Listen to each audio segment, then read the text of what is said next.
Less orange this week, but partly because it's like still daylight, so can't be as much surrounded in the shadows of the orange. Were we late last week? When the sun's out. I think so, or like 7, you know. Yeah, not too late. Something like that. Less bright light coming in around the blinds. Yeah, it was good. Yeah, it was a week, innit? It's a new week. It's a new week. It's new episodes. New week. Top of the key. I'm sorry about last week. I genuinely didn't think you got a dog. Oh, so right. I kind of felt like I kind of took your thunder completely. No, there's no... oh, what the fuck, Steve? Did you get a dog? Did you hate X-rays? Yeah, I did get a dog. Shit! Yeah, kind of stole your thunder there. No, there's no thunder. Like, I'm not bothered. I've still got the dog, so... That's good. I didn't give it up because, now the magic's gone. Nick said, congratulations. No, yeah, I genuinely didn't think... I thought it was like a work thing. Yeah, I thought it was far less, like a baby or something. Yeah. Some kind of gender reveal forest fire kind of deal. So as soon as I played it, you could see it on the video. You go like, was it this? And you go like, not that specific. And I go, moving on to the next thing. So just thought I'd point that out. It wasn't intentional to be like, I know what the deal is. Oh, but there's mystery. You said that today is a Zoom call because of other reasons. Yeah, I mean, you can go into How Are You, Steve, if you want. Was it a bison? How you, Steve? It's all right. Yeah, we want to talk about it. He wants a drum roll. He wants a little introduction. Please welcome to the stage. How are you, Steve?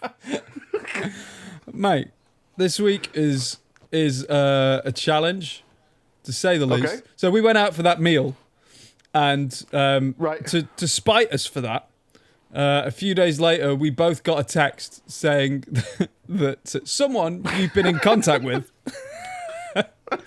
has got COVID. A building that you decided to penetrate. So now that you've just got a dog who's just starting to respect you, you can't walk him for a week. You can't walk? Can't leave the house. The NHS people said you cannot leave the house for any reason. So we've had people like bringing us food and shit. And this dog that was like starting to be like, this is cool. You guys are like, this is great. Is now like, you guys are dull as fuck. Like, so he's being brutally honest way too quick in the relationship. Yeah. I mean, it just cuts to the core. Like, I always suspected he'd get to that point eventually, but I was hoping to keep up the illusion for a bit longer than like 4 days. Yeah, you didn't want him to become a teenager too quick. Yeah. Like, you guys are boring. Yeah. No, I'm going outside, but I wanted to eat some mixed grill. You know that mixed grill I gave you? Right, yeah, well, because of that. I'm trapped. Yeah. So what, you got to isolate for a week, is it?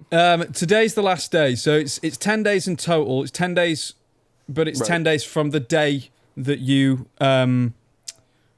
last made contact with such a person. And luckily, they didn't tell us. Such a person as a restaurant. Yeah, I know. Well, I know who it is, but I'm not gonna. Not gonna out them on this. Yeah. Right.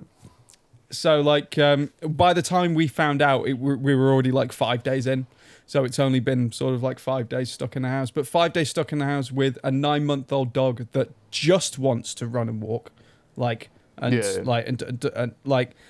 been. It's definitely been a challenge, and it's definitely been somewhat damaging to the relationship. But we've had, we've been kind of like leaning on the kindness of family members who were allowed to leave the house, which is like all on Vix's side. So they've been like, someone's been coming round once or twice a day to like take him out for like 20 minutes or whatever. But it's like I was walking him for like 3 hours a day. So like to go from that to then like to 20 minutes when it's like the house isn't big. It's enough. It's better than being in the home, but I'm looking at him and just feeling guilty as fuck. And like him not understanding why I'm spending whole days on the sofa. Like like wondering if I'm depressed or something. But I mean, do you do any like training, mental. Yeah, games with we've him? done. Yeah, we did some. We did some Checkers, chess. yeah, and classical literature and stuff. Yeah, Spartacus. Yeah, but like nose work, hide and seek, like hiding food around the place and trying to get him to get scents and things like that. Which is he was getting there with, and it's finding different ways to wear out a dog. He's so sick of tug of war now. Like, just because it's like 3 or 4 times a day just trying to fucking rag him out. Because our garden's not really... There's too much stuff about and in the way to get him to properly kind of sprint around it after a ball. He's just going to crash into something. Yeah. So, like, aside from when he's making his own path and he starts, like, zooming around and shit, I don't really like throwing stuff for him in the garden because I just think I'm just going to break him. So, like, it's all mental stuff more than physical, yeah, surprisingly. Yeah. So it's like, it doesn't have to be like big runs. If No, it's just like, no. they say to, I know you can't specifically do this, but like, even something like just sitting on a bench and the dog just watching people walk by is and enough having to be tire out the restrained dog a little bit. Yeah. Yeah, just having the dog to be switched on kind of thing, to be like, right, I'm looking around and doing stuff. Yeah, can be, and I'm not apparently the most chasing it. exhausting. I'm just watching it, and I'm keeping control of my emotions and stuff. It's like meditation, I guess. Yeah. But it's finding. But I suppose like that finishes tonight-ish. Tonight at about 8 o'clock will be like 10 days on the dot. So I'll probably take him out for a big run then. But yeah, it's definitely different. It's definitely different owning a dog when you can't fucking leave. Like, it's like trying to find ways to get rid of that energy, because it's like, I know you're frustrated. I don't know what to do. I just engage, and play. But yeah. But it means it takes up a lot more of your kind of your time than it normally would, to kind of try and wear him out without being able to take him out. Because because when he's bored and frustrated, he gets destructive, because he's a young pup, and that's just what happens. But I mean, his temperament's fine with people and dogs and everything. Loves them, but he's just cheeky. He just nicks things and runs off with them and rags with, like, all the shoes have been hidden now, and all that shit. But it's all right. It's like today's the last day, but fuck me, man, this week's been exhausting. But so you're not here because it's COVID shit. Well, it's still kennel cough as well. A little bit. I like he's. I mean, I think he might have coughed once today. I don't actually. He's got a checkup at the vet on Tuesday, because they have to do like a new patient thing. To check him out and everything. So I'm going to ask him then, like, how long does it actually need to be? Like, I assume until all symptoms have gone, but like, I can't tell if like, okay, maybe the cough's gone. Is he lethargic? Is that a symptom? like what are we talking about here? Is he just kind of pensive? I mean, what are we doing? What's going on? I got a call from Dogs Trust, which is where we adopted them from, and they do like a check-in survey just to see how everything's going, and like they started leading down this path of questions that was like, so is the dog settling in all right? It's like, yeah, he seems fine. Any sort of teething behaviour or anything like that? Yeah, he gets a bit mouthy, but he's a pup and stuff. Right, okay, cool. Any times when he really, like, clamps on and no, not any babies missing? Yeah. Yeah, and then they were like, are there any periods where he just kind of sits and stares at you from a distance? Like, so they're trying to tease out, like, to make sure this dog isn't aggressive without being like, is this dog aggressive? Because they're trying to make sure that they don't get would just sued. Always say no. Yeah, they're in like coded language trying to make sure they haven't given you some fucking old Yeller or Cujo or something. What I found interesting was eye contact's really important for a dog. Loads of people have told me in the past that never look a dog in the eye because they see it as confrontation, which is like, not really. Like they need to look at you so they can bond with you and so they can try and figure you out. And it's mirror when you how you're doing. Yeah, when you. I think I read about it when you first meet them. Try not to kind of stare at them because it's quite intense. But beyond that, like if they're part of your home and you're trying to bond with them, then make eye contact with them when they make eye contact with you. Like return it. Like also them making eye contact with you is a big sign that they're listening to you. So you'll find it like if they're actually paying attention to you on walks as they should be, rather than just doing what they want to do, they'll keep looking back to you. Like the eye contact is a big deal. Yeah, but when I was growing up, people said, if you look at the dog in the eye, then it takes it as some kind of intimidation tactic. And you're like, no one ever fucking told me that when I was growing up. we had Alsatians, and I was just like. Just the whole time. Yeah, exactly. I just see it's more than it's your body language that I think they respond to more. Like if you're just kind and gentle and gently making eye contact, dogs seem to be cool. I mean, if you're staring at it with a big wingspan, maybe they'll freak out. Yeah. I wonder if dogs take into account wingspan. They might do. Well, it's just size in general, isn't it? Yeah. Maybe that's my problem. I've got a larger wingspan than the average man. Yeah. So maybe that's been the root of all my problems. Because my wingspan is greater than my height, and apparently that's not meant to be the case. Apparently it's meant to be the same. They call it gorilla arms, which you've said is too much of a compliment, but it's not really a compliment. I'm just dragging my arms on the floor, innit? Yeah. Yeah. But so Corona. But, let's mix it up a bit, innit? No one in this house. We're both absolutely fine. You had that. Hang on. So was it the restaurant that was it someone in the restaurant got COVID and because you were in the restaurant you've got to isolate, or was it the person that you had it with? It was someone that was eating with us there. Right, they got got contacted or touched. But the chances are they got it from the restaurant. So it's a little bit of both, I imagine. But yeah. Fair play. And apparently, if we and the thing is, I wasn't asked. I was just like, oh, it's fine. I deleted all the messages and blocked their number and was just like, I'm not fucking dealing with that. But Vix was talking to them. Hang on. You blocked the NHS number from calling you, from texting you. Yeah. Right.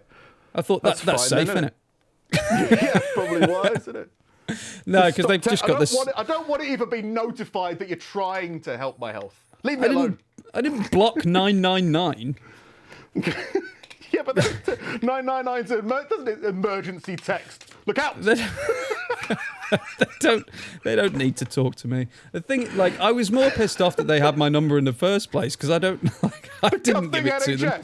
Yeah. I'm pissed off that my doctors have got my phone number, fucking phoning me for blood tests. It's not. It's some big sort of fucking NHS national service that texts you and at any time can just stop you leaving your house for 10 days. It's like, I'm not doing that.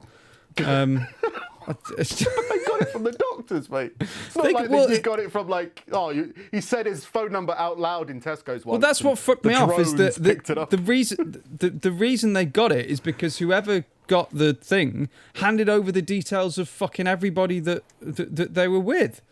It's like fuck that guy. Surely this is fuck him. Exactly. Surely this is some kind of GDPR violation or something, right? You can't hold on to our details indefinitely. We have to be able to ask you to get rid of them. Of course, but but your mates not necessarily have to. I've got sent GDPR notices to your mates. Stop giving. Delete my number. If you're contagious and at risk of destroying the whatever people think COVID's going to do, stop helping. Stop. Well, look, telling people about me. Let me put this out on a public forum now. If anybody listening, I don't care how close we are or if we've never met or whatever, anybody, if you ever get a whiff of anything COVID related and we've ever spent any time with each other, we don't know each other, I've never met you, I don't want to fucking hear anything, and if I do, I will end you because this past fucking 5 days has been horrific. This is the closest I've come to this whole thing of being locked. I've been actually locked down and it's been shit. Yeah, everyone else has been doing it for a year, but Steve's been doing it for a week and he doesn't like it, so stop it. Well, the thing is, like, it's luckily, like, all I had was, like, editing work. If I had any shoots, I'd have lost so much fucking money. Yeah. Because there's no furlough scheme for me. No. It's been a big thing all year. yeah. Well, No, I forget it's not though, because like, I mean, most people, even in lockdown, you weren't actually in lockdown. You were able to leave your house, allowed to leave your house. You could go to the shop, and you could actually provide for yourself in some respect. You could still work. Yeah, you could go to the shop. Yeah, But like, to have the NHS call you and say like, look, if you leave the house and we found out about it, it's £1,000 fine for each violation. Fuck you. Yeah. Fuck you. I don't understand. I don't understand. No. You can leave it there. I don't understand. No. Freedom first. Fuck that shit. Freedom first. You don't have the freedom to not be ill. The only thing is that I think we have a different understanding of is you're assuming that you're not carrying COVID, or if you were, then if you gave it to other people, it wouldn't be a big deal. So like if you gave it to your corner shop or something, I think you think that it'd be fine. And the government is basically saying, no, it's killing people. Well, I mean, there is that. But the thing is that, and I understand, like, well, not everybody's going to be fucking sensible with it. But if that was the case, and it turns out that one of us did get it or something like that, or even during this period, we'd have said, like, look, we're not going to fucking go anywhere. I'll move shit around and make sure I can work from home. We'll get people to go to the shops for us. But the fact that I can't leave the house at 5 a.m. to take my fucking dog for a walk, like is beyond a joke. Like, I'm not going to bump into anybody. I'm not going to hang around with anybody. Sure. And I'm going to be out in the open where nothing has been ever proven to fucking spread. Sure. Like, it's... But that's impossible to manage, right? Like, if that was the case, you're allowed to go out for a walk, but you're not allowed to go to the shops. How are they going to fine you for going to the shops if you're just out for a walk? It's no less impossible to manage than telling 60 million people to stay at home. Like, that in itself is impossible to manage. Yeah. That's what I'm... Yeah. So what... So by having you to stay at home, but being allowed to go for a walk and not allowed to walk to specific buildings would be impossible to manage. You can't find somebody for walk unless they're waiting inside the co-op or the bakery. You can't go to the bakery. I think the whole thing is impossible to manage, and it's fucking stupid. Exactly. Right. So don't do any of it. Stay at home. No, because it's easy to manage. Stay in your house. It's impossible to manage. Stay in your house. Go to the shops, but don't go for a walk. I can't keep having these fucking arguments. I can't. Sure, I'm totally happy to leave it there. I'm just saying I don't understand. We just have. I think we think differently about. We about do. If I was contagious, or I was potentially contagious, and potentially could infect other people, I would understand staying at home for 10 days. Yeah. But we just disagree on that, I think. Yeah. And cool. we're in a different situation as far as how it will affect us as well, or could potentially affect us. Like, I imagine you're a much higher risk than I am. Oh, I don't give a fuck about me. Like, fuck me. It's if I go to the shop and I get somebody else sick. See, that's where it changes. See, I don't give a fuck about other people. Yeah, that's it's those simple rules of, it's the whole Dexter thing, you know. There's certain societal rules that you have to respect, otherwise people raise suspicions about you, and then that's how you get found out and imprisoned, or given the electric chair. You have to blend in with society. That's why I don't mind the masks. Yeah, but like, you can't. I don't have to show my face. That's great. I've been fulfilling all the stately needs as far as obeying the mask propaganda and all that shit. Like, I've been, I've stuck with all that shit. But I don't know. I just don't take kindly to being told I'm not allowed to leave my house. Like, it's weird. It's weird to be in that world. Yeah. Well, and there was a lot. Let's finish talking about it. We'll probably go around in a lot of circles. But yeah, I think it's important to note that there's lots of people who have been haven't been able to leave the house at all for like a year. So it's a bit of a difficult situation for everybody. But yeah, it's not. At least you've been able to work from home. And it's not just that. It's the, I don't know. It's been kind of like the indignity of asking other people to do our shopping for us. Like I've always prided myself on being quite independent. You never thought about like Tesco Direct or something? I mean, it's potentially delivery stuff, but there isn't really anything around here that we can kind of like afford cost-wise, which is a problem. I think Can't afford cost-wise. It would have to come from 2 towns away. There's no like unless we want to buy from Waitrose. Oh, you have like a bigger delivery charge or something Yeah. because of where you live? Yeah. Fair enough. We've thing. tried that before and it's just shit. I mean, I suppose for a week you can take it, but yeah. It's also little things. It's like, oh, we're out of margarine. Well, it's not worth going to it's not worth getting a delivery for 1 tub of margarine, but to go for a week without it is annoying. And then when it's when it's a bunch of other things as well, it just starts to add up. Margarine privilege. Fuck. The problem As an example, to be fair, that means I've run out of margarine. I've got to wait 3 working days for delivery. To be fair, that didn't happen. But it's little things. Yeah. But I get your point. But it's like, well, you'll be fine, right? I don't know. Yeah. I get like, yeah. It's just it depends on the context, and I think we have different ideas of what the context is, and that's what it is. I just wanted to take my dog for a walk. That was all. Yeah. Oh, I understand. Well, have you tried other games? Have you tried badminton, for example?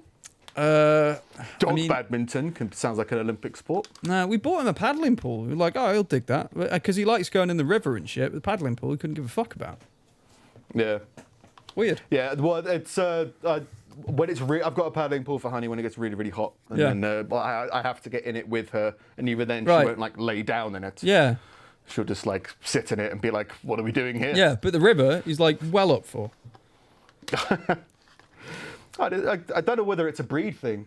Like they say a lot of it is breeds because like I had a golden retriever growing up and she used to just head dive into lakes. Goldens love water, I think, don't they? Yeah, well they're bred for it. That's what they're bred for. So it's like, Honey's never really been a water person. If I go to the beach, she doesn't come and swim with me. Yeah. She's not really a water dog. She's more like, you go out and attack the sea and I'll guard the land. All right. Deal. Yeah. Let's do it. Yeah. So yeah, apart from not going outside as much, how's Ryman? I'm going to call him Ryman for the rest of his life. Riley. Ryman. He's great. Yeah, he's great. Yeah. He's great. We've been doing some training stuff with him, it's getting through slowly. Like it's just getting through. Yeah, it takes time. Oh, the trouble is, it's with any rescue stuff. You were never the first one there, like in any respect. So even though he's so young, whatever the person before you was fucked up and done to death, like is so difficult to kind of to re-cue and get him interested in again. Like just basic recall stuff we're trying. He'll sit and stay. Because he'd never been taught to stay.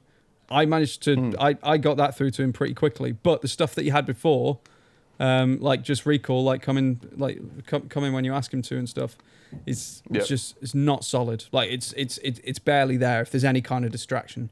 And I need to get that solid so I can let him off and have him running around. Yep. There was a YouTube channel that popped because we share the podcast YouTube account, and there's a dog trainer dude that popped up on my feed that I think you had something on your Facebook story this week. Oh, there's a guy that I'm doing work for, Will Atherton. Yeah. He's is it the Fenrir Canine Training? That popped up on my feed. He seems all right. He's doing similar kind of training to what he's suggesting. Yeah, really. Yeah, they do really fucking good work. It's helpful kind of having him to kind of like drop messages to and be like and give us stuff to try. But he's said we can once we do some kind of like work by trade stuff. Like I'll do some video work for him. He'll help us with the training for a couple of sessions and stuff, which would be really, really good. That's fair. Yeah, because like a lot of all the places around here are like, it's dog talk. They're all like, they're all like positive only places. So it's like, do everything with treats. It's like, oh, how do I stop them from doing something? Reward them. All right. I don't know how that works, and that doesn't make sense to me. And like, if a child is smearing shit on the walls, I don't like just ignore it. Like, there's a disconnect there in how that philosophy works for me. And to each their own. If you can make it work, then fair enough. But to me, I don't like it. No, yeah, there's a lot of. I mean, I'm sure a lot of it is good. I mean, the thing that I know that the guy, Fenrir guy, suggests is like crate training's really important, and like I totally get it, but I could never get on board with it. I could never. Yeah. I don't understand. Like, I mean, like when you go to bed, the dog's in a crate. Yeah. It's like, but the dog's in bed with me. What are you talking about? Well, it's a different thing. But we noticed a massive difference in kind of not his demeanor, because it's not like an unhappy thing, but his energy. He's much better. It's like teaching someone to meditate. Like, it's an ability to sort of wind down. And now, like, he goes and gets in like on his own in the evening. Like, but it's the same practice Honey has with my bedroom. Which she goes, we're in the bedroom, we're here to chill, we're here to sleep, and everything like that. Yeah. So it's just something, I don't know. I know that lots of dogs respond very well to it. Yeah. And probably all dogs respond really well to it, but it's just it's a difference. It's a matter of household. Yeah, like, you've got to do. I just feel weird. I just feel. You've got to have the relationship and that makes you happy and that works right for you. Like, it's so I think it's fair enough. I think to criticize the way that people do things with their own dogs is like, well, I mean, you're telling them what their personality should be like. Like, it's like that's just the way they want to do things, and it's not a problem. Yeah, and then there needs to be if there's a reason for it. Like, if your dog's misbehaving and you're having a certain lifestyle in your house that's going, that's not as ordered, then you could maybe suggest that. But if the dog's being fine, do whatever you want. Yeah. That's the thing. I know that we know some people who have got dogs, and they've literally like turned their whole lives upside down for these dogs, and like don't know how to handle them or something like that. And it's like they're almost like treading on eggshells in their own house and stuff. And be like, oh, I don't want to upset and it's like, no, it's your fucking life, it's your lifestyle. You've got the dog to fit in with you and your life, and you have to make sure that works, because otherwise you're going to go fucking nuts. And they clearly have. And the worst part is that energy and that lack of self-confidence is going to affect the dog in a negative way anyway. Yeah, as long as you're... with people, if you walked around someone going, oh, I don't want to upset them, then you're probably going to upset them more. So just as long as you're confident and consistent, generally a dog will get on board with you. Yeah, just wants a confident person. If you're nervous around anyway, the dog's going to get nervous. Yeah. Anyway, I've talked a lot about dogs. You have? Yeah. So you need to get rid of it by next episode. All right. And we'll have a day of mourning. We'll make a graphic for it. Yeah. It'll be like Pig Fact, but it's like sad Steve. Oh. Yeah. So what's in the news, or what's going on with you, or next segment? I'm shit. I'm so shit this week. I have no idea why. But yeah, today's been I can't even say the words rough. It's not rough. It's shit. It's just just in a shit place at the moment. But proceed, go forth, change it, don't dwell on it. But yeah, it's in a weird shit mood. But yeah, this is episode 248. We're on YouTube. I'm not doing social media anymore, so you can if you want, but you don't have to. Fuck it. Yeah. It was there while it was there. Yeah, well, it feels so much like the I can't deal with being nice to people. I don't understand. I mean, I think there's so much about social media that I don't get, don't understand, can't relate to, don't understand other people. Like, I mean, there's people, one thing that people love to do on social media is check into hospitals. In hospital again. I don't get it. And Stop it. So many people do it, and it's just like, well, people, they want people to go, oh, what's wrong? What's going on? It's like, no, just go fuck yourself. I hope you die. I hope you're bleeding to death and they can't stop it. Just throw that in there. Yeah, and you want to read that and be like, good. And then just put your phone down. Well, it's nothing against the people. I just can't understand. There's no part of me that when I'm somewhere, I want to tell the world. Why do you need to publicise it? Like monkey forest. Yeah. But people it's need all to fucking just don't fit into society. We've had to kind of like talk to several people and be like, look, if you tell people where you are, they know your house is empty. Right? Yeah, there's that. Like, but I mean, if you're that desperate, I mean, what's the point? If you've got a big announcement, I can understand. I'm moving to Scotland. Let's tell everybody, and I don't have to phone everybody. I'm putting it on social media. If you want to announce that you've got, you're isolating, and it's a big announcement, tell everybody. You just don't want to have a conversation with them. But like, I'm at this restaurant and I've had this sandwich. I can't understand. I just don't understand. There's something in there that doesn't work for me. There was a thing I tried recently, actually, trying to understand myself. Do you know a YouTube channel called Screen Rant? I don't know. No. So I feel like that's something I would have. It's something I've kind of deep dived into this week. It's been around for ages, right? But it's just like there's a specific sketch that they do that he does recurringly, and it's like movie pitch meetings, which is kind of like critique of the film. So it's like, oh, so you've got a movie for me, and it's like a smug film producer and then a hipster or whatever screenwriter, and kind of talk through the pitch of the meeting, and the producer puts all the plot holes in the film as it goes through, and it's like real, Jurassic Park, all those kind of films. Right. It's like, oh, so why did they, why are they safe now? Well, the door's locked. Yeah, but the dinosaur ripped through the wall. Yeah, but the door's locked. So we're fine. It's that kind of humour. Yeah. And I was like, oh, that's a cool concept. That'd be interesting. Something. I wonder how I would do it. And there's no part of me. I kept on trying to think of situations where I could have two people talking to each other, and it not be incredibly dark and evil.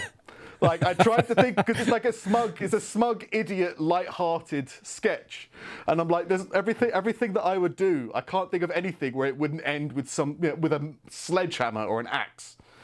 And it's just, I can't have, I tried to be like, oh, this light-hearted, smug character, and I can't do it. I have to have some kind of dark vein of horror going from everything. So it'd be a different idea. But I think because of that dark vein of horror that runs through my soul, I can't really do Twitter. Like, I saw lots of panel shows talking about Twitter, right? They were talking about how, like, back when Donald Trump was president, they were like, he's ruining Twitter. Like, everyone on Twitter's so angry, but you have to subscribe to him. Ruining Twitter. Twitter was always shit. But like the left people. Trump was right, wasn't he? I can't remember. But whatever hand they're using, there's people who follow people on Twitter just to get infuriated by the things that person tweets. And there's no part of me that understands that on any level. It's how weird. About you don't? Yeah, but I want to. Like, do you? You want to be sad, angry? No. Well, either you do or you don't. Let's choose. Yeah. If you want to be angry, then subscribe to all the people that make you angry. Go for it. Yeah. But if you don't want to be angry, don't do that. Yeah. Simple as. No, I remember. It's weird. It's weird, kind of like following people and doing all that, and like almost like in search of rage. Like it's such an odd thing. I don't understand what it is. I get it. I get the compulsion because I sort of used to do the same, but I feel like there was like it took me a while to be like, look, I know you want to talk about like politics and stuff with people and shit, different philosophies and things, but it's not going to change anybody's mind. Everybody who is commenting is either already in support or out to be combative. Like, you're not changing anybody's mind. And this, even on the off chance that you are, or that you are having a good discussion, like, this still isn't the best place to do that. So if you actually want to do this, why not go to some kind of forum where it is good to do it? Yeah, and if you won't do that, then you obviously don't want it that much.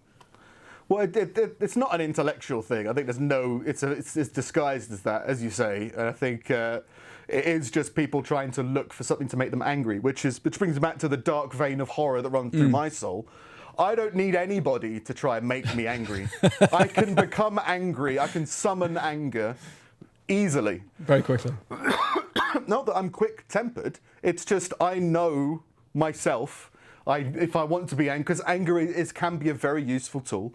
So I'm able to summon that whenever I want. And there's other people on this Twitter like, why are you subscribing to Donald Trump? Because you're trying to find his dark vein of horror because you don't know where yours is. And that makes you more dangerous, in my opinion. Yeah. So that it's looking for things to trigger them to go into a blind fury. It's like I can go into a blind fury whenever I want. I'm level 60 in dark vein of horror through my soul. So it's just I think that's the thing is I'm not looking for other people. I'm not looking for a salad that's going to calm me. Like Instagram food shots. So they're not like a big thing that I want to. I'm not looking for those. So that's why I'm not on social media anymore. Great. I got tired of all that, and just need to. My life is not in a good place, so I need to get that on track before I can start trying to pretend like I've got it on track on social media. Right. Yeah. So need a vacation, need a break. So I'm going to go and do other stuff, and then I might be back onto it later because part of it is fun, but the management and the messaging people I'm just not built for. Don't care. It's not. You just got to kind of do it how you want to do it, like rather than. I don't mean you have to do it. I mean, like, I think this is my general idea of it. The first thing people do is they go to advice groups or look things up and be like, well, what's the best way to engage an audience? It's like, just, I mean, well, if you can't be genuine, then what's the point? And if the whole thing is just us two talking, then talk to them like it's us two. What would we find funny? Yeah. Not like, oh, that's great. I fucking love your podcast. And it's like, no, that's pretty shit. That's pretty shit. But just, I think the thing that I did was what we tend to do naturally, which is we take on a lot of workload. Yeah, and then burn out. Plan how to do it, and then it turns. I'm pretty sure if I was to assign my job in this to other people, it would be like a 3-man job. Yeah. Of like trying to find stuff, making stuff. I mean, if you look at like other podcasts that have producers, like if they wanted to make a segment, there'd be some person who would source the sound, some people who would source the graphic, and then the stock images. Producing is like whatever, it's a full-time job, and typically like they'll just farm things out to people who do specifically that thing. Like they'll they'll farm out like thumbnails and just get someone specific to just do thumbnails for them. Yeah. And it's like, well, if you wanna cut the show into bits, like it's fair enough. There's tons of content you can get from that, but every video that you make from it unlocks a bunch more work that you have to put into it. And it's not what. There's a few things about it where it's not what it would benefit the podcast. It would grow the podcast. It's a good thing, but one, it's not what I want to do in general, but the greater than that is because my life is not efficient or as organized as it needs to be, it means those things are taking twice as long. So even if I just go like, well, I mean, take for example, say I spent 1 hour on making YouTube highlights for the podcast to try and get more YouTube subscribers. I may gain 1 a week by doing that. Yeah. If I spent an hour every day. If I spent an hour going to do stand-up comedy, then I'd gain 100 in a a week. Yeah. It's just in terms of... Yeah. And you're building something sense, that you actually... There's a weird obligation to do it. Yeah. But you're building two things at once in that respect. Like if you go and do it that way. Yeah. So I'm not on social media at the moment. But it's fun. I like making the videos and stuff, and it's still entertaining to edit the podcast and do the stingers and stuff. But it's just can't justify the time at the moment. No. So we're on there if you want to check it out. But on to the news. I haven't got much this week. That's fair enough. I've got like 4 bits. So dark vein of horror. But yeah, in the lighter side of the news, 5 people have been killed by a hot air balloon. Like just like the what is it? The thing in Austin Powers where he's like where the steamroller's coming towards him. Pretty much, but instead of so there's the guy on the floor in the Austin Powers guy. Imagine him being a power line and Austin Powers being the hot air. Oh right, okay. So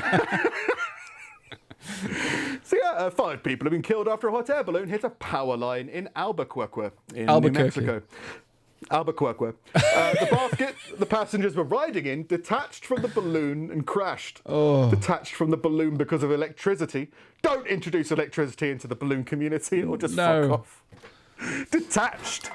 That's what it says. Not like burnt away, not exploded, not like the balloon popped. Just like the engineers are looking at this and be like, what would be the safest way to fix this situation if it went into a power line?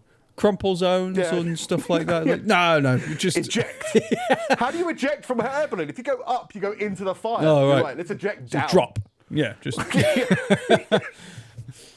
Witnesses on Twitter describe seeing the balloon fall to the ground in a completely deflated state. Oh, like the Hindenburg. The balloon. The basket fell. Yeah. And they're saying, but then the balloon also fell. Oh. Oh no, and it was deflated. No one gives a fuck about the balloon. No, the 5 people are dead. The incident cut off power to more than 13,000 people. Why are you late for work? My alarm didn't go off because of the hot air balloon disaster. Jeez. 2 men, including the pilot. You're not a pilot of a balloon. No, and 2 women died. I know people have said it, and I've met people, and it's a real thing. You can't control the direction of it. You're not a pilot. You can go up.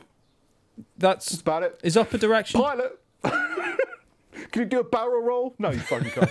And 2 women died in the crash. The 5th passenger was taken to hospital, but later died of injuries. The Federal Aviation Administration, that's the Basket Society, said the basket fell.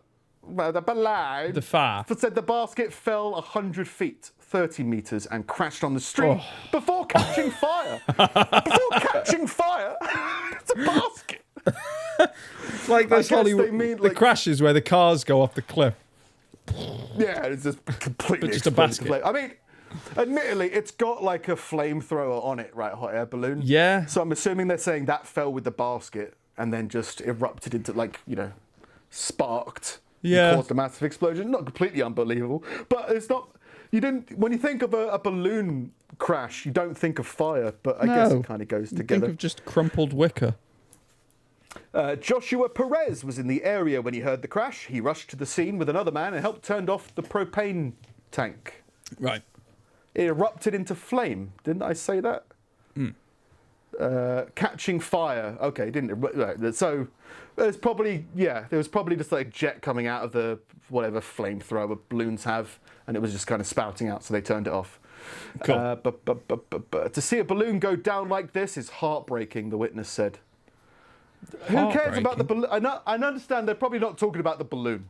Yeah. Like it's always heartbreaking when a balloon, lands. Yeah. Or lands too fast. Yeah. Or lands on top of a bunch of murdered people, murdered by the balloon. Yeah. So, this is such a blow to the balloon community. Well, like there's a whole thing of like sending a letter on a balloon or something and throwing it into the sky and then it lands in France. That's it on TV. School children do this. Why? Stop Like, littering. Where does the balloon go? Stop littering the atmosphere, for God's sake. I always find those Chinese lanterns weird. Yeah, like I find them very weird. Like you're just sending fire into the sky. I mean, like, see you later. Yeah, but you don't understand. It's really cool in the hipster community. So, or at least it was. I must have seen the last time I saw them was about 10 years ago. So maybe that's not hipster anymore. Maybe now it's cultural appropriation.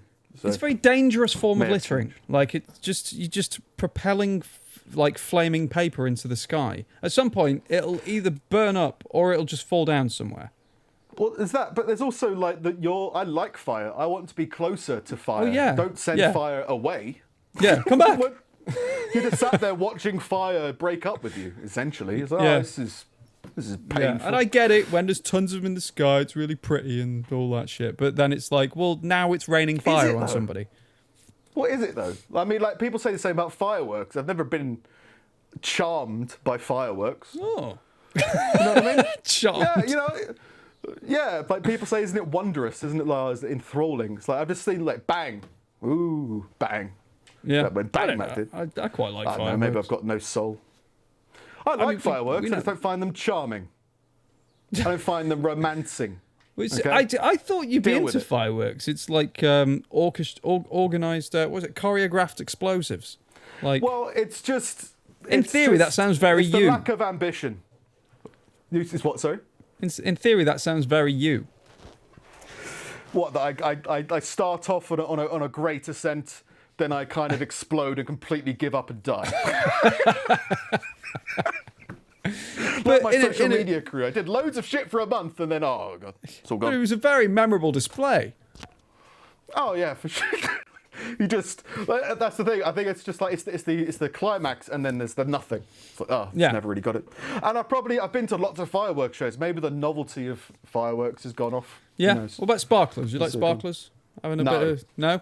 I hate sparklers. I hate them almost as much as I hate Catherine wheels. There's nothing more rage-inducing than some twat with a sparkler going, "Ah!" Look, it's like a match. Right, and then naming it. Yeah, making a fucking sound of. Like, why are you here? Can you leave us alone, please? I Go like put sparklers. your face in a bonfire and shut up. I don't mind don't know. sparklers. I think I hate it's them. dangerous. I think it's dangerous to encourage like everyone's always like wear your gloves. Kid puts like woolen gloves on. It's like that's fucking stupid. covered in diesel. Oh. No, I just never got the fun of it. I just never got.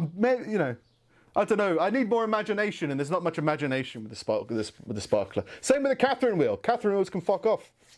Spin, spin, spin. Aren't we all spinning? Well done.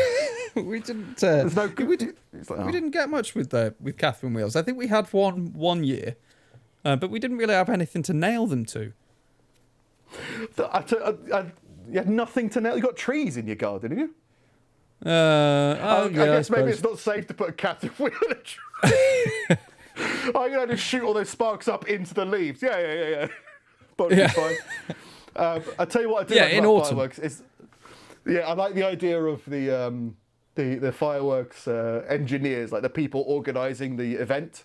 Yeah. Like when you go to the big ones in a park or something and it's put on as a display. I like the idea that there's just one guy running around with a torch, just fucking frantically trying to get the right sequence of events that he's been drilled into doing. Yeah. Just quickly trying to get stuff off. That's really cool. But yeah, to finish it off, the deadliest balloon crash in the US killed 16 people in 2016. And it led the FAA to take steps to increase the safety of hot air balloon tourism. Hot air balloon tourism. Oh, that's a big thing. Biggest how do you balloon do- crash I in don't the understand- US. Maybe How somewhere do you else. make it a tourism thing if you don't know where they're going? There must be some direction. Is there really no direction of like left and right? I mean, I can see No, how they you have to- could, but I can also see how they couldn't. It's Like, a matter of can't the. they, like, It's maybe they can fire left and right. I don't know. It's a thing of the wind. Never been in a Like you balloon. have to go with the wind, and if it's too windy, you've got no control of the speed at all. So you Well- can. Well, we're going to Cuba. Yeah, we just got to stay Cuba in it the is. air until it stops being so Earth. Yeah, I get there must. You would I've seen hope that there people would be a coming left and a down right, in but I them, guess there and isn't. like the camera's looking at the ground as the balloon's coming down, and it's just rushing by. It's like you guys are just going to come to a sudden stop. There's we're all no, gonna die. there's no wheels or anything like that. It's not like a bumpy Yeah. thing. It's just splat. Yeah. Well, that's why. I guess maybe that makes No, it more I like a pilot. I don't get balloons. Maybe you do need just to be a pilot to Get in do a it. plane. If you want to hover about a bit, we've got helicopters. Yeah. And you can tell where it's going, and you can you can land it whenever you want. Planes are cool. I think if I was to redo my life, I'd probably do Yeah. pilot a little bit more. You can still pilot stuff, obviously. I don't know how old I am, 30 something. It's like, I'm able to pick up flying and stuff. But there's something really interesting and really easy and black and white, which is how my brain works, about flying. Like before you go, you just do a big checklist, communication's key, and that's something that's pretty cool to do. Yeah. But I got to a point where I was watching YouTube channels of air traffic control disasters. Which I thought that was fun. So it's just like, and I think that's also the thing is you have to be calm and you have to be communicative. Yeah. So like, there's all these things about like student pilots like flying up and their wheels falling off, and they haven't noticed. So air traffic control is like, Air Papa 750, come in. You're like, hello, hi, yeah, your wheel's falling off. What? Are you a pilot? Are you a good pilot? It's my first lesson. There's other ones where there's like traffic control ringing the pilot, and the pilot ringing a student calling air traffic control, like, "Hi, my instructor's had a heart attack. It's my first lesson. Am I going to die?" And it's just like, just trying to keep it calm over the airwaves. It's pretty fun. Yeah. And like the video is literally just the radar of the radar image that you get of the planes going around, and you can see like this dot move across the screen, moving into more and more mortal despair. It's like, he's having a heart attack. He's coming to, but he keeps on trying to take control of the plane and pushing it down, and I'm trying to stop him.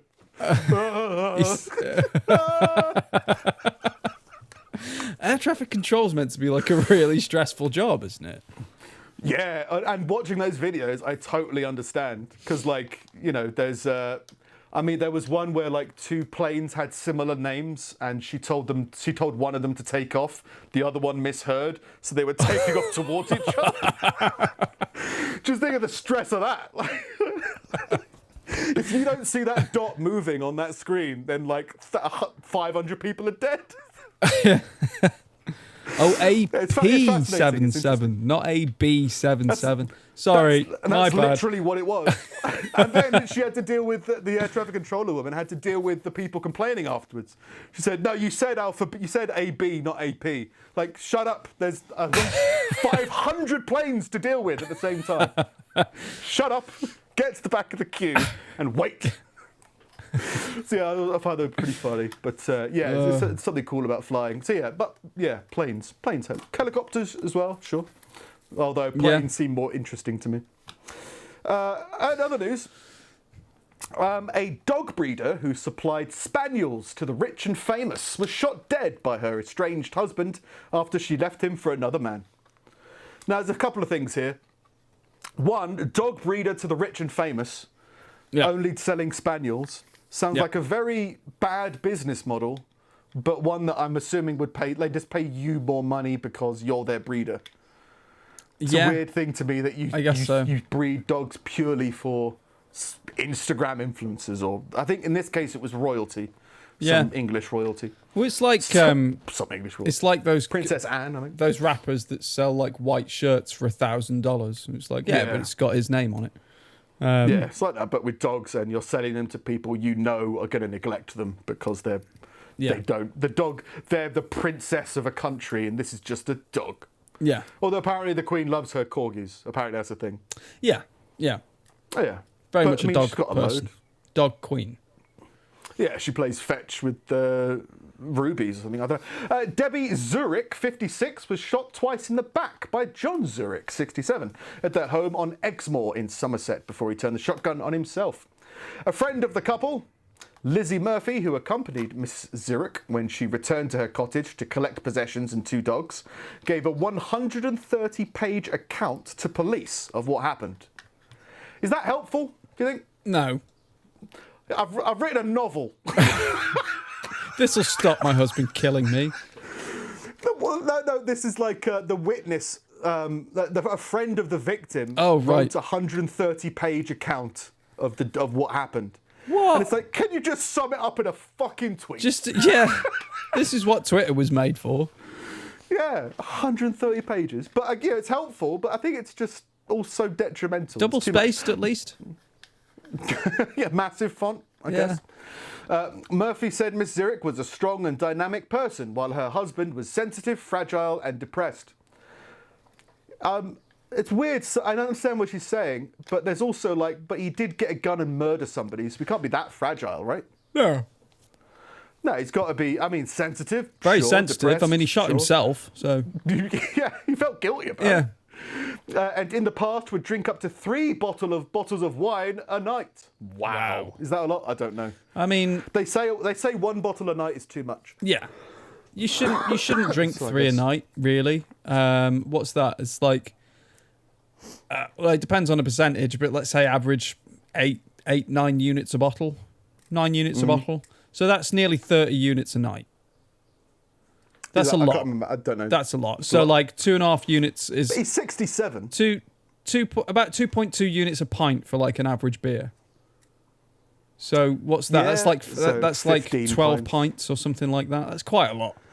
Yeah, but he's 67. He's probably been doing this his whole life. Yeah. He's probably been accustomed to it. Yeah. He sells dogs to the royal family. Yeah, if he stopped now, it'd be like his body would go into shock.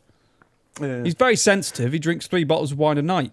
Oh. He's very fragile. They keep breaking. Very fragile. Yeah, he's got no liver.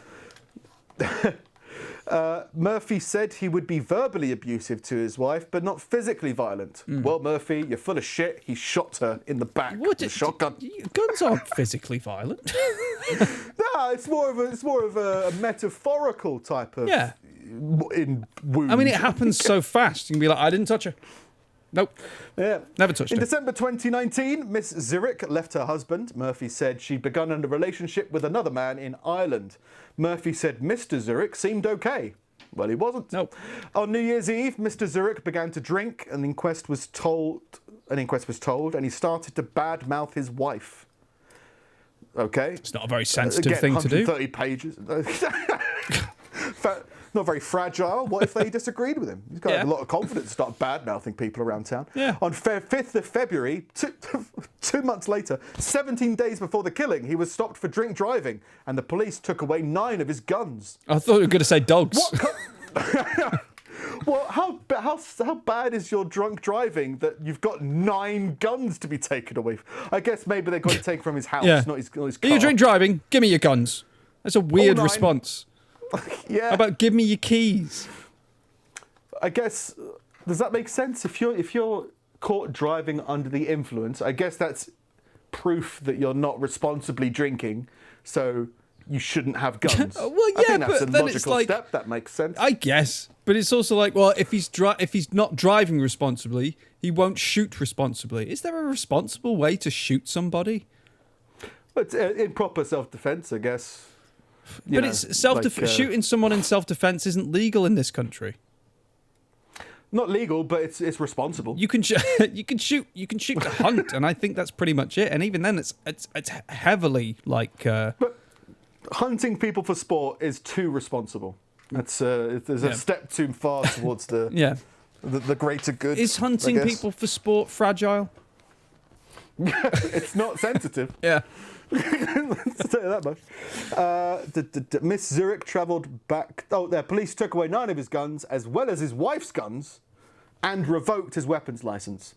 It feels like that's the other way round. I feel like they revoked his weapons licence because he had a DUI, and so they removed all the guns from his property. Miss Zurich travelled back to Somerset from Ireland to collect 2 dogs and some possessions from their cottage. Murphy said I think she joined her as support. Murphy said she was nervous because John might be angry, so she decided to go with her friend. The Zurichs went for a dog walk while Murphy remained in the cottage. The coroner said the next thing Lizzie knew, John flung open the door with a shotgun over his arm. John said, "I've shot Debbie." He was very agitated. Oh, was he agitated? Oh. That sensitive soul. Yeah, you'd expect that out of someone so sensitive. I'd be agitated. But it's an agitating situation when you shoot your wife in the back. Who's going to look after the dogs?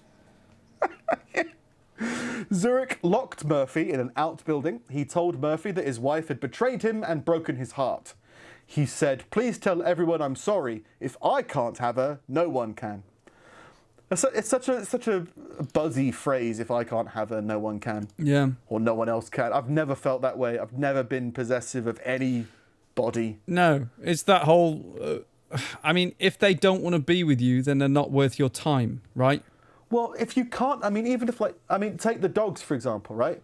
If for whatever reason there was a situation where you weren't able to look after the dogs properly, you would, unless you're an Instagram influencer, you would want someone else to look after them rather than kill them. Yeah, you would find a good home for them. Not even like send them off to like a fucking shelter or something. Like I'd go out my way to find somebody. Kill them. Yeah. If I can't have them. Yeah. No one can. Right. No one else will understand this dog. Bang. A family friend, Hydron Humphreys. Hydron. I'm going to call my son Hydron, or my daughter, Hydron Humphreys, said Miss Zurich was the driving force behind the couple's dog training and breeding business. Humphreys said friends knew of her relationship with the Irishman, and Miss Zurich had taken the man who was not named at the hearing to a friend's birthday party. Oh, well then she deserved it, to be honest. Yeah. If she took him to a birthday party, fuck that bitch. Yeah. Why is it relevant? Who cares? 130 pages. What birthday party did you go to? Oh, well, that's important to the story. Yeah. On the day of the killing, 22nd of February, Humphreys sent to Mr. Zurich a message saying she hoped the meeting with the wife had gone well. He replied, didn't go too well, sorry. I think that was the whole part of the article for me, was just the casual response of I've murdered my wife. How did it go? Not great. Not well. Not great. Sorry. Yeah. He goes and shoots himself in the face. So yeah, dog breeders to the rich have got problems too. Yeah, that's the moral of that story. Yeah, but that's me this week. Oh, fair enough. Oh. All right. Travis Stackhouse of Milwaukee is facing homicide charges for killing his own 5-year-old son after fatally punching him for eating his Father's Day cake. Unpack that.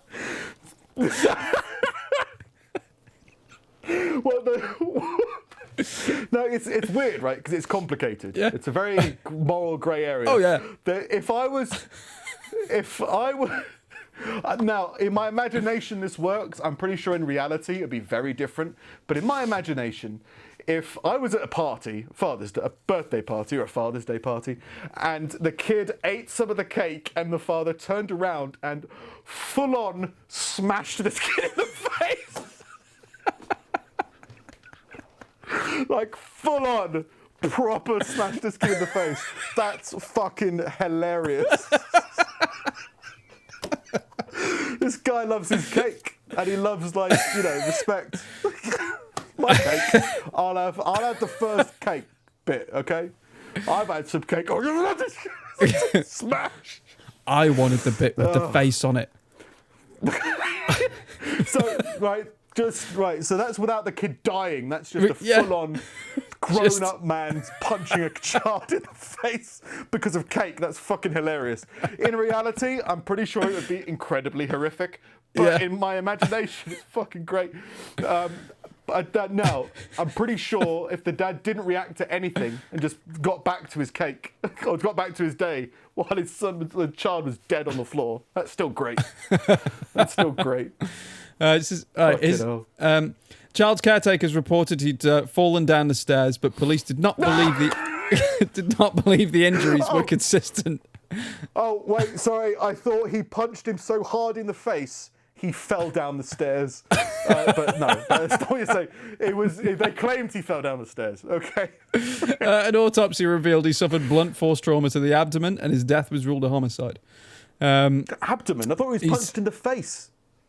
Well, he was punched in the face, he was right? taken in. Well, he had black eyes and stuff, so I'm guessing he hit him a couple of times. Yeah, well, that's less funny. Like, one massive punch is hilarious, but lots of punches is still funny, but it's not as funny as one punch so powerful. I killed him. Yeah, all right, so he must have properly beat the shit out of him. Yeah, fair enough. My cake. Not fair enough, but you know what I mean. Yeah. My Father's Day, not your son, not your Father's Day. Welcome to the world, son. He said the 5-year-old and another child were playing Nerf basketball upstairs, and soon Stackhouse said the 5-year-old was somersaulting down the stairwell. And an older brother of the victim said Stackhouse hit the 5-year-old boy in the stomach and back and denied the 5-year-old ever fell down the stairs. So the kid's, the 5-year-old's brother ratted him out. Ratted out the dad. Ratted him. Be like, yeah, no, he didn't fall down the stairs. Dad punched him. Dad punched him a lot. Back. Yeah. Punched anybody? I don't think I've punched anybody, really. I've been in fights, but they've usually just been me calmly trying to tell people to stop while they tried to beat me up. Well, I have to shoot like abdomen and back. So let's say like one in the stomach, and now he's bent over and he reaches down and punches him in the back. Like I can imagine that. Back. But that's weird, isn't it? There's a weird cultural and societal belief about not hitting somebody in the back because they don't see it coming. I think there's a weird societal thing about not hitting a child. And not striking a child, not like bad, like just not punching a child. Like a punch is a definite statement. Sure, but it's worse to punch someone in the back, and I don't know why that is. Maybe it's because it's more vulnerable. That's probably what it is. That and you're not giving them a fair chance. You know, you snuck up behind them. You're not giving the 5-year-old a fair chance to defend themselves. Don't surprise attack that 5-year-old in the back. Surprise attack him straight to his face. That'd be much better. But Stackhouse was re-interviewed, and the complaint said Stackhouse initially continued the story that the 5-year-old fell down the stairs, but eventually admitted to punching the boy in the stomach and hitting him in the face because he ate his Father's Day cake. He said he had one piece and was upset that the others were eating it. And he said the boy fell down the stairs later in the day. Also noted that the girlfriend had often warned him not to hit the children so hard. Not that hard. Yeah. A little bit in the face, sure, but not that hard. Come on. Christ. Some people, man, I don't get it. Don't get it at all. I mean, obviously... The falling down the stairs thing, though, is funny. It's just obvious screw loose. Do you know about Tom Segura's injury that he had? Yeah. Last year. Have you heard about his wife recently? I saw that she was in hospital. I don't actually know what she did. Yeah. So she fell down the stairs. They moved to a new house, and she fell down the stairs. But that's the funny thing is, so the ambulance arrives, and they're like, keep on asking. Well, when they phoned the police, so Tom Segura, her husband, called the ambulance, and he said, "So what happened? She fell down the stairs." She fell down the stairs. Yes. Was she alone at the time? Yes. Are you sure she was alone at the time when she fell down the stairs? Right, because I guess they get this a lot. Asleep. Yeah, and when the EMTs were helping her, they were asking her again, like, so how did this happen? So, did you fall down the stairs? She said, yeah. Oh, so did anyone help? Where was your husband at the time? And then she had a horrible bone was sticking out, I think. Oh. So she dislocated her ankle. Oh. Which sounds horrific. Horrific that when they have to put it back, they ask the husband to leave the room. You don't want to see this. It was in hospital, but they had, I think, it was pretty much sounded like they'd have to hit it with a hammer until it goes back into place. Did they put her out for it? Yeah, she was on ketamine and shit like that. Right. She said she had a lovely daydreaming, trippy experience. Yeah, being asked to leave the room because of how horrific it is. Like, oh god, it's pretty intense. But anyway, the point was that they kept on asking them like, how did this happen? And the whole falling down the stairs thing was really suspicious. And Christina responded with, Christina Pajitsky. I find it really weird when people refer to people they don't know by their it's just like first names. Yeah, but if you listen to the thing all the time, be nice, then you get used to it. Yeah, but anyway, she said, he would never hurt me, he would never hurt me. And it's like, well, that's kind of the thing that a beaten wife would say when the police or the ambulance is there. But when they got to the hospital, the hospital's like, you fell down the stairs? Happens all the time. Like, we get that. We're just glad you're not homeless and drunk and abusive. Come in. Yeah.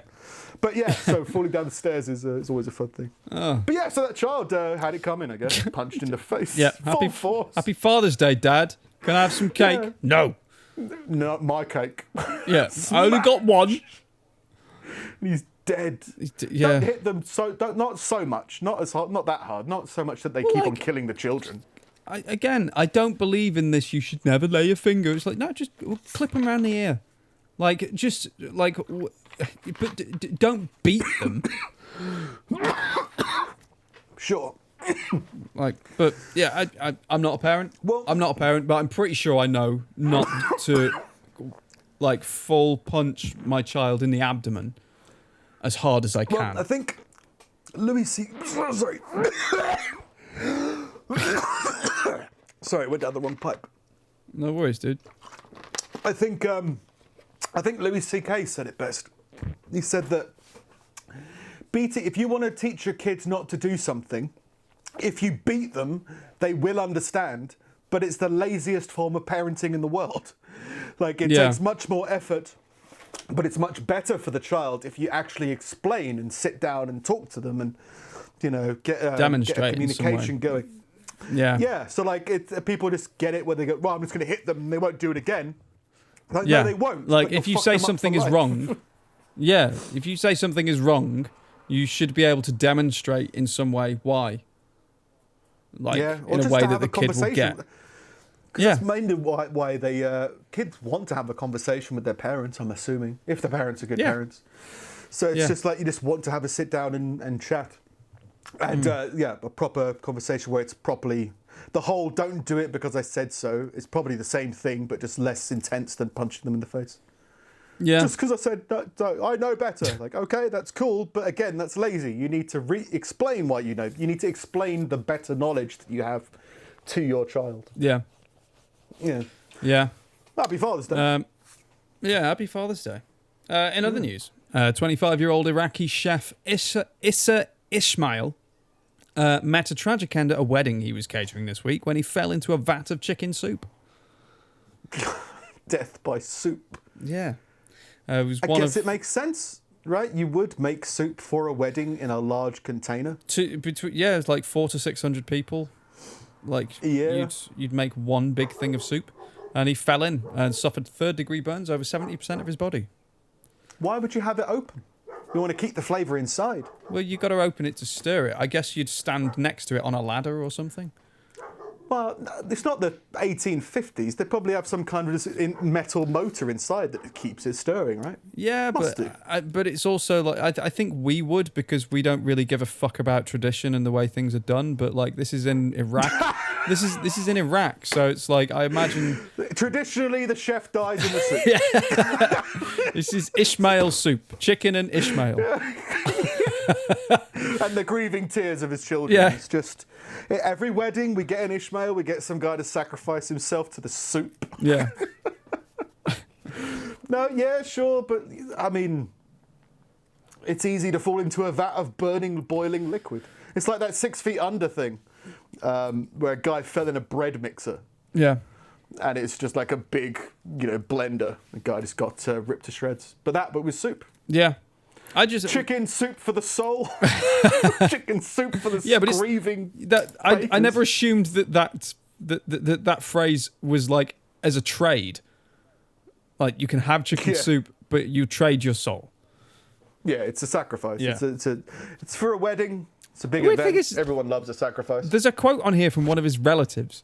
This is one of his relatives, Zervan Hosni, also spoke about his life as a cook, and he said, "The deceased has been working as a cook for 8 years, where he cooked food at wedding parties, mourning boards, and various ceremonies. And for 2 years, he'd been working in 2 party halls for 25,000 dinars per day," which is an Iraqi thing. Like, if you're a relative of someone who's just died by soup, do you come out with a statement so dry? Like, is that so completely no information, but with facts in it? Yes. What can you tell us about your brother? Well, he's been a cook for 8 years, in which he got paid 25,000 dinars a day. All right. How do you feel about the fact that he's dead? He was a cook for 8 years, in which he we need to hold the line. I mean, the family has to come out. This is how we deal with the press. Yes. I am very sensitive and fragile.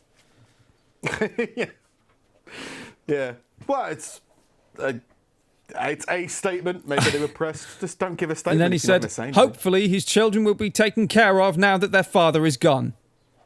Well, they've got about a month's worth of soup to get through. That'll hold them over for a little get while. a freezer, it'll last longer. Yeah, it's true. Fucking hell. Freeze your soup. Freeze your father's soup. Yeah, death by soup. Another... Death by soup, death by Father's Day cake. We're on a roll. Another death. A 7-year-old Taiwanese boy passed away this week after being thrown 27 times in a judo class. And a 1. I'm feeling a bit rough. And a 2. I don't think this is going very well. The boy, who was only identified by his family name as Huang, was rushed to Fengguan Hospital in central Taichung City on April 21st after he was reportedly thrown 27 times by his judo coach. He had been in a coma for 70 days with brain hemorrhages and developed respiratory problems as well as multiple organ failure before his parents decided to take him off life support on Tuesday. Thrown to death. Not even thrown to sleep. Yeah. Thrown to coma. Yeah. And then unplugged to parents. Just like, rough. The coach judo is weird. The coach instructed other children to practice with Huang, even when the boy was not familiar with basic judo movements.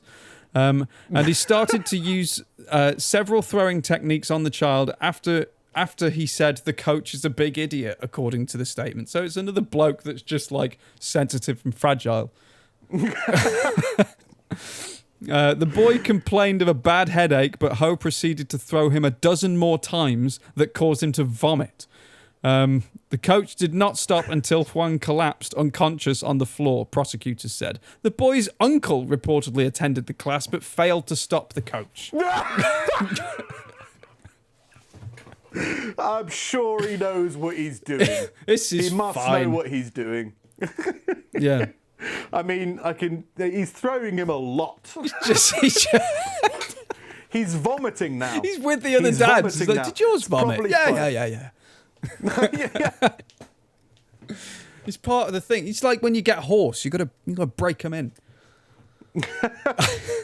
And again, like I'm sure you have to. I mean, there was a whole thing of respect to the teacher of the class in lots of those martial arts type classes. Yeah. So there has to be something to be like, no, there needs to be a level of discipline is what they want to do, so they do that. Yeah. But like again, explain it to them. Yeah. Yeah. Don't just throw them 30 times. Okay, now everybody throw Huang. And then, like, I imagine, I don't know whether they arrested the guy or whatever while the kid's in hospital, but like the next week's like, oh yeah, where's Huang? I'll throw him around, ragdoll Huang. Yeah. And then you're like, oh no, he's dead. His parents unplugged him. Oh. I never want to be unplugged. No. Unplugged. Oh, he was great. He was the best at being thrown. Yeah, he always fell with such volume. Yeah. So loud. He kept on begging for mercy. It was great. Yeah. I never thought of judo as being fatal, but I suppose anything in which you're being sort of slammed about will eventually get to you. Well, he had a headache. So, like, I imagine halfway he was landing on his head quite badly. Yeah. Yeah, I mean, he was new to there was a whole thing of learning how to fall in a lot of these those kind of sports where I think it's like as you fall, you need to slap the ground or something. Yeah, with your arms and everything. But like, if you don't know anything, idea how to fall. Yeah, his head's just smacking on the fucking floor. Yeah, he probably had like multiple concussions and all kinds of shit. Fucking to go into a coma. It's I guess it'd be like being in a car accident or something. Just blunt force again and again. Yeah. And then to be plugged and then unplugged. Yeah. Like an N64. I think you got no control over whether you get plugged or not, right? Because you're probably unconscious. Yeah. But I don't like the idea of being unplugged and dying in the hospital bed. But I am up for the idea of being unplugged and then dying as you sprint out the hospital. That's pretty cool.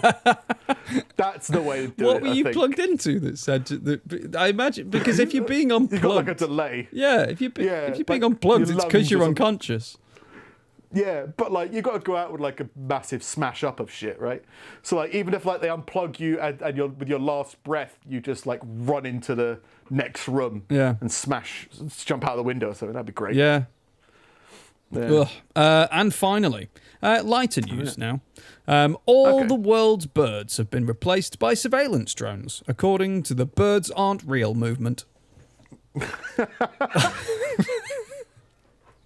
Oh yeah, of course. It's all the birds.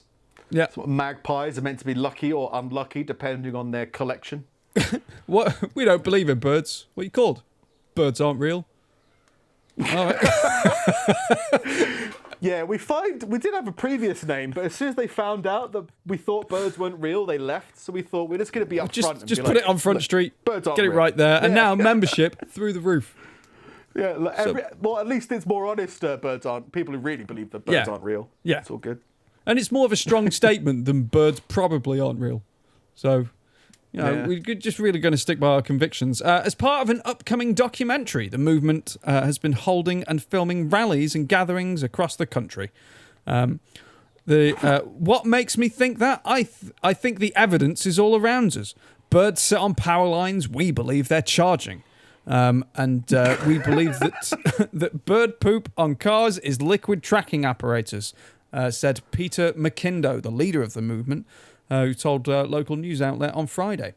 The movement began in 2017 when McKindo, an English and philosophy major at the University of Memphis, Tennessee, held up a sign at a local women's march that read, "Birds are a myth. They're an illusion. They're a lie." What is it? I need to figure. It's another part of society that I don't understand. Birds are a myth. But like they're not denying. This is the thing. They're not denying the existence of birds. Birds existed for millennia. Yeah. But in about 1994, they At some replaced point. them all. Yeah. Just replaced them all with drones. Yeah. Yeah. No, but like it must just be. Look at him sitting over there charging. All these conspiracy theorists. I think all conspiracy theorists in general, but especially the extreme ones like the flat earthers, and that I think they just don't like being told stuff. So they go, "Oh yeah, well no, I disagree," and then they find statistics to prove their point. Like, "Oh, the Earth is flat," It's like, why? Because people told me it was round, and they can go fuck themselves. Yeah, It's like, but the thing is, like, I think they get looked on as like nuts or whatever because their views are so different to what everyone else believes and what evidence is being presented and everything. But really, the way that they process information is no different to people who've decided what they believe politically. Like, they'll rather than like process what information is in front of them, they'll actively hunt for things that support their viewpoint and ignore the stuff that doesn't. Sure, I really don't think they're that different to anybody who has strong beliefs about something. Well, I think there's a point where they start to become evangelical that I think makes it. That's the next step, right? That's the next step because then I disagree with everything you're saying, and I think you're wrong, and I'm going to try and convince you to come to my side. Yeah. I think that's the extra level. So like, you get that with politics people, right? There's people who are like, I've just got my views and whatever. And then you've got others who are like, you're a Tory, you're scum, you're Labour, you're teenager or something. Like, you've got that. But yeah, especially with these things, I mean, the fact that they think birds are a myth and they just want to tell the world, it just feels like they're just running around saying, fuck you. That's all they're doing. Yeah. And they've just tried to find some kind of movement to justify them saying, fuck you all. Yeah. Because it must just be that no. What's that called? Being not stubborn. What's the donkey example, or the ass example? Is it stubbornness? That is stubborn. Is it stubborn as a mule? Yeah, I thought there was another one, but it's not stubbornness, but it's kind of it's in that area. The word I'm trying to think of. So like, I could understand them just kind of be like, no, fuck you. Look, birds aren't real, okay? What? Yeah, birds aren't real. Go fuck yourself. When did this start? Ages ago. Yeah. And then you can when did easily it start? be able to figure out a way. Yeah.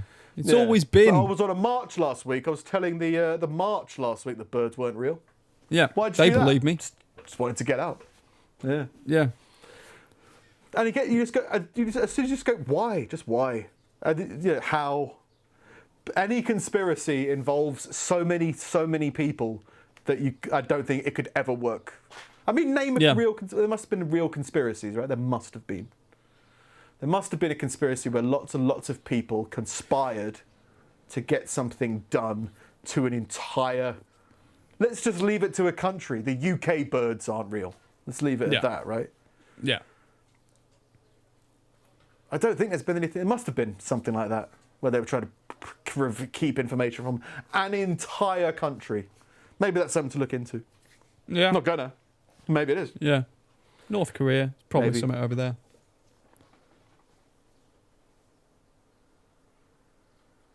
Right? Yeah, that'll probably be the closest, wouldn't it? I was trying to think. But because obviously the only thing we really know about North Korea is the people who escaped. Yeah. But there must be people in North Korea who believe everything that the country's telling them, and the country's probably telling them quite crazy things. Yeah. But okay, we'll say North Korea then. I think with something like that, you get to a point where it's like even if you start out knowing it's crazy, at some point your brain will be like, look, you will have a happier life if you just go along with it. Yeah, for sure.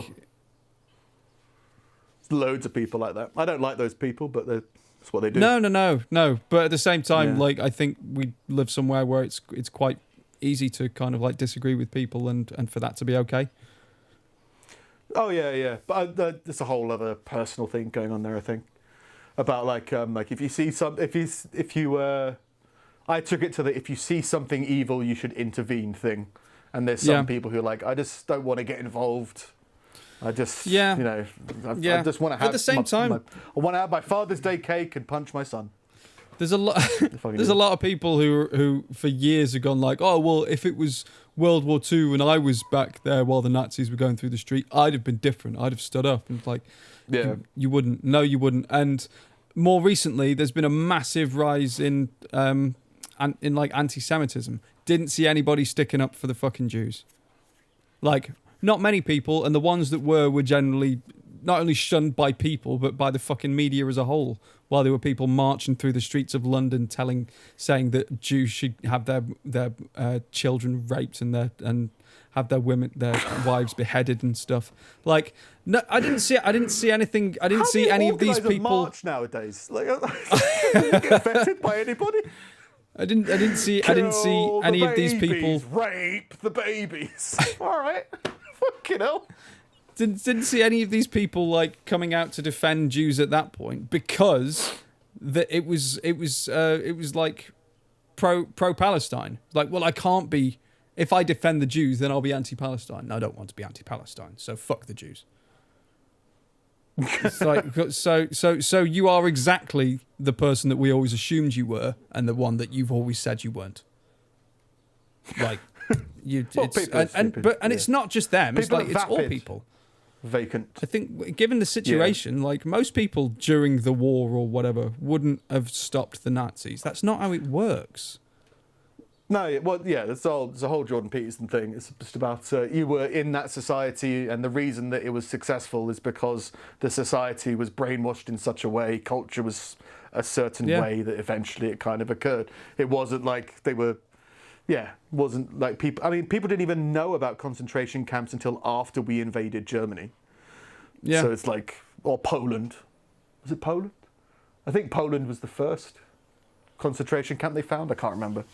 But they wasn't even a known thing, and then you suddenly see it, and then so lots of people had no idea it was going on. Anyway, so that's me this week. Birds aren't real. We're gonna end on anti-Semitism. Yep. Birds aren't real. Concentration camps. Birds aren't real. Yep. Neither are Jews. I'm so fascinated by. I mean, it's the same with everything, right? I'm fascinated with anti-Semitism. I'm fascinated with what was it before? Lynching. I just don't. I just don't understand why you would especially with the Jewish community, because it's so small. I don't understand how anyone could have a problem with that. And then with lynching people, like, why would you want to lynch people? What are you trying to say? Trying to tell people to leave. Why don't you ask them to leave then? Convince them. Be a good parent. Explain the better knowledge that you have that they need to leave your community. Don't just be lazy and do it with lynching like a bad parent. You know what I mean? I guess I just don't understand. Again, there's a place for violence. There is certainly a place for violence. But is there like, it's just people put it in all the wrong places, you know what I mean? Yeah. Birthday cakes, Father's Day cakes, basketball, staircases. Yeah, anyway. Yeah. Well, it's probably a place, in fact, we'll probably somewhere end it around there. Here. About here. All right.